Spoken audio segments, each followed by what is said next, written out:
देश भर में फेस्टिव सीजन की शुरुआत हो चुकी है और आमतौर पर इस सीजन में खरीदारी काफ़ी बढ़ जाती है। फिर चाहे कोई कपड़े खरीदने हो, कोई टू व्हीलर खरीदना हो, फोर व्हीलर हो या फिर कोई होम डेकोर का सामान हो या किसी भी तरीके की खरीदारी हो, वो इस फेस्टिव सीजन में बढ़ जाती है। इसी के साथ गोल्ड, इसकी भी डिमांड खूब बढ़ जाती है क्योंकि फेस्टिवल सीजन के बाद ही वेडिंग सीजन की भी शुरुआत हो जाती है।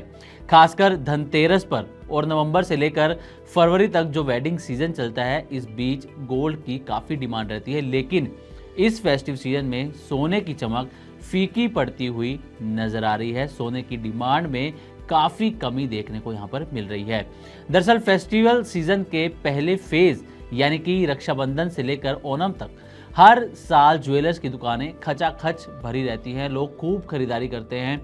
लेकिन इस बार एक चौंकाने वाली तस्वीर सामने आई है जिसमें सोने की डिमांड में बड़ी गिरावट देखने को मिल रही है। ऐसे में सवाल यह है कि आखिर लोग क्यों सोने से दूरी बना रहे हैं, जबकि ग्लोबल लेवल पर जो हालात चल रहे हैं, ऐसे में गोल्ड को सेफ हेवन के तौर पर देखा जाता है और लोग इसमें ज़्यादा से ज़्यादा पैसा भी लगाते हैं। लेकिन इसके बावजूद लोग सोने से दूरी बनाते हुए क्यों नजर आ रहे हैं? क्या इसकी वजह सिर्फ बढ़ती हुई कीमतें हैं या फिर कुछ और भी रीजन है? तो चलिए इस पूरे मुद्दे पर डिटेल में बातचीत करते हैं। दरअसल India Boolean and jewellers association यानी कि इब्जा के मुताबिक सोने की डिमांड पिछले साल के मुकाबले 28% तक घटती हुई नजर आई है और ये घटकर 50 टन ही रह गई है। लोग इस बार ज्यादा सोना नहीं खरीद रहे हैं। ईटी की एक रिपोर्ट में ज्वेलर्स ने बताया कि सोने की कीमतों में पिछले 3 सालों में, खासकर अगर कोविड के बाद की सिचुएशन देखी जाए, तो इसमें करीब करीब 50% की बढ़ोतरी होते हुई नजर आई है, जिसने कस्टमर्स का सेंटीमेंट बिगाड़ दिया है। कई लोग अब ज्वेलरी से दूरी बना रहे हैं और जो खरीद रहे हैं वो ज़्यादातर कम कैरेट और हल्के वजन वाले गहनों की खरीदारी कर रहे हैं। तो चलिए जानते हैं कि गोल्ड की तेजी से बढ़ती कीमतों और गोल्ड की डिमांड पर आई कमी पर एक्सपर्ट्स क्या कहते हैं। उसके बाद हम आगे की डिटेल पर भी बात करेंगे। सोने का भाव कल 1,11,000 रुपया प्रति 10 ग्राम था, जो आज बढ़कर 1,13,000 रुपया प्रति 10 ग्राम हो गया। डॉलर की बात करें तो $3,600 लग चुके हैं। आगे भी तेज़ी की संभावना है। अनसर्टेनिटी के कारण से सोने में बाइंग चल रही है। सभी देश, सभी बैंक बाइंग कर रहे हैं, तो लगता नहीं है कि सोना कहीं भी जाकर रुकेगा या कहीं से करेक्शन लेगा।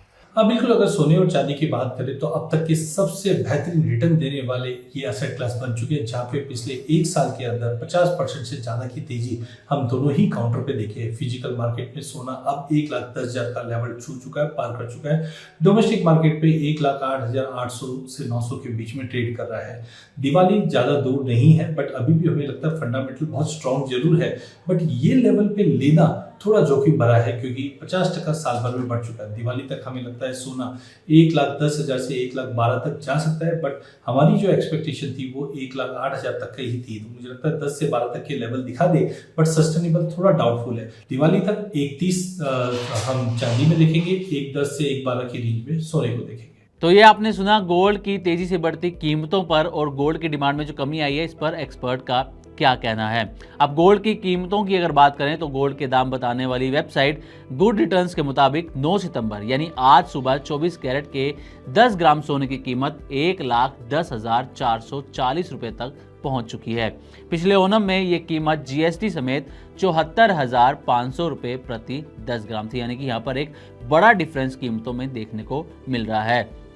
वहीं India Boolean and jewellers association की माने तो 8 सितंबर यानी सोमवार रात तक सोने की कीमत 1,08,040 रुपए प्रति 10 ग्राम थी। इब्जा के नेशनल सेक्रेटरी सुरेंद्र मेहता का कहना है कि ऊंची कीमतें डिमांड को लगातार कम कर रही हैं। कीमतों में बार बार उतार चढ़ाव की वजह से ग्राहक खरीदारी से हिचक रहे हैं और हल्के वजन वाले गहनों का जो एवरेज वेट पहले 7 से 12 ग्राम हुआ करता था, वो अब घटकर 7 से 10 ग्राम पर आ गया है। ग्लोबल अनसर्टेनिटी और डॉलर के कमजोर होने की वजह से निवेशक सोने की ओर रुख करते हुए भी नजर आ रहे हैं। हालांकि गोल्ड की खरीदारी में कमी आई है, लेकिन जो इन्वेस्टमेंट के पर्पज से इसमें पैसा लगा रहे हैं उसमें थोड़ी सी तेजी देखने को मिली है। चाहे वो डिजिटल गोल्ड की बात हो या गोल्ड ईटीएफ की बात हो, तो इस तरीके से जो निवेशक हैं वो सेफ हेवन के तौर पर इसमें पैसा लगा रहे हैं। यही वजह है कि सोने में MCX पर नया रिकॉर्ड बनाया है। मल्टी कमोडिटी एक्सचेंज यानी कि MCX पर गोल्ड अक्टूबर फ्यूचर्स ने मंगलवार यानी कि आज 9 सितंबर को 1,09,000 प्रति 10 ग्राम का नया रिकॉर्ड हाई भी छुआ है। वहीं इंटरनेशनल मार्केट में भी सोने में तेजी देखने को मिली है। आज ये 0.32% की तेजी के साथ $3,648 प्रति औंस पर कारोबार करता हुआ नजर आया है। नवरात्रि और दिवाली सोने की बिक्री के लिए सबसे बड़ा समय इनको माना जाता है। इसके बाद शादियों का सीजन भी शुरू हुआ था, तो इसमें भी गोल्ड की सेल में काफ़ी इजाफा देखने को मिलता है। हालांकि फिलहाल श्राद्ध चल रहे हैं और इस समय ज़्यादातर लोग नई खरीदारी करने से बचते हैं, लेकिन नवरात्रि और दिवाली के लिए अक्सर लोग पहले से सोने की बुकिंग कर लेते हैं। ज्वेलर्स का कहना है कि इस बार ये डिमांड काफ़ी कमज़ोर है। कल्याण ज्वेलर्स के एग्जीक्यूटिव डायरेक्टर रमेश कल्याण रमन ने बताया कि साउथ इंडिया में लोग अब भी पारंपरिक 22 कैरेट गहनों को पसंद करते हैं। हालांकि अब बजट के हिसाब से लोग हल्के वजन वाले गहने भी बनवाने लगे हैं। 14 और 9 कैरेट के गहनों में भी ग्राहकों को काफ़ी पसंद आ रहे हैं और लोग इसकी खूब खरीदारी भी कर रहे हैं। कैरेट लेन के MD सोमेन भौमिक ने कहा कि 14 कैरेट में भारी डिजाइन वाले गहनों की डिमांड लगातार बढ़ती हुई नजर आ रही है। खास बात यह है कि 9 कैरेट के गहने लेने में ग्राहक बिल्कुल भी हिचकते हुए नजर नहीं आ रहे। हल्के वजन वाले गहनों की बिक्री पिछले साल के मुकाबले 2.5 गुना बढ़ी है, जो ट्रेडिशनल कैरेट के गहनों से कहीं ज्यादा है।